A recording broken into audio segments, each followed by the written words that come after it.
Ich liebe Überraschungen und ein Davenport Desk birgt viele davon. Man sieht es ihm nicht mal beim ersten Blick an. Daher freue ich mich, Ihnen etwas mehr über dieses außergewöhnliche Möbelstück erzählen zu können. Mein Name ist Ruxandra Maria Iotsu und ich bin seit langem in diesen Davenport Desk verliebt.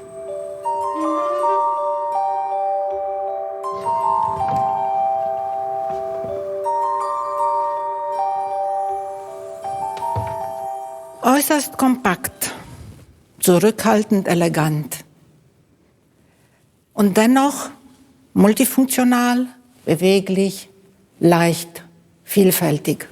Was kann man mehr von einem Möbelstück wollen? Das ist ja der Schlüssel zum Erfolg der englischen Möbeln, einst und jetzt. Davenport Desk, wo kommt der Name her? Da war einst ein Captain Davenport, Josiah Davenport, der Ende des 18. Jahrhunderts ein Davenport Desk, ein später nach ihm benannten Desk, in Auftrag gab bei der Firma Robert Gillow in Lancaster. Was kann ein Davenport alles? Und vor allem, warum ist es für uns so interessant? Das gehört zu den Möbelstücken, die Eliza aus ihrer Heimat hatte. Will man schreiben, dann erlaubt diese Bewegung Beinfreiheit, wenn man sich da hinsetzt. Will man schauen, was man gestern geschrieben hat, öffnet man den Pult und zieht womöglich eine dieser Schubladen heraus. Wenn man schreibt, hat man hier eine Oberfläche, die in Leder mit Punzierung ausgeführt wird und ungemein praktisch diese Galerie, die die Ablagefläche begrenzt. So kann man ungestört Sachen ablagern und die werden nicht bei der ersten Bewegung kippen.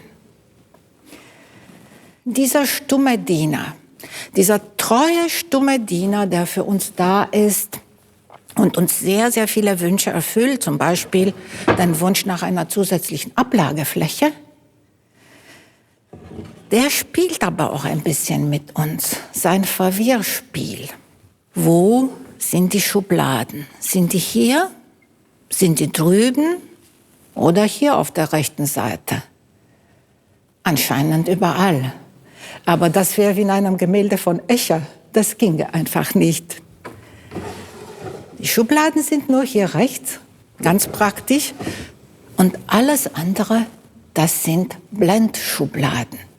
Aber so perfekt ausgeführt, dass wir total reinfallen könnten.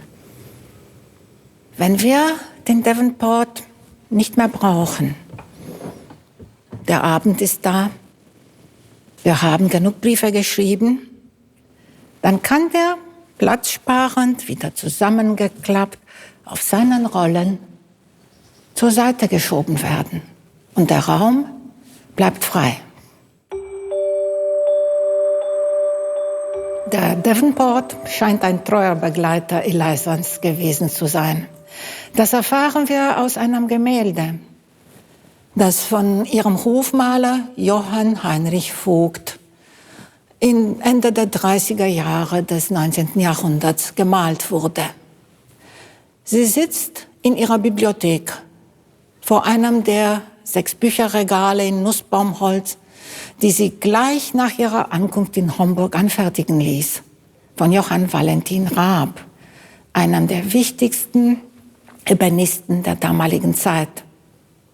Interessant ist, dass sie den Spannteppich am Boden mit einem Wachstuch überdeckt hat, damit ja keine Flecken auf dem Spannteppich kommen. So sieht man sie tatsächlich in einer, würde ich sagen, Alltagspose. Von all dem ist aber für mich von großer Wichtigkeit die Tatsache, dass da 3 Bücher auf der Fensterbank zu sehen sind. Das zeigt, dass Eliza die Bücher in den Schränken nicht als Kulisse betrachtet hat. In allen Räumen hatte sie Handbibliotheken. Die Bücher waren da, um gelesen zu werden. Sie selbst liebte sie sehr, freute sich, mit anderen die teilen zu können, sich mitzuteilen. Und das ist für mich eine der schönsten Charaktereigenschaften Elizas.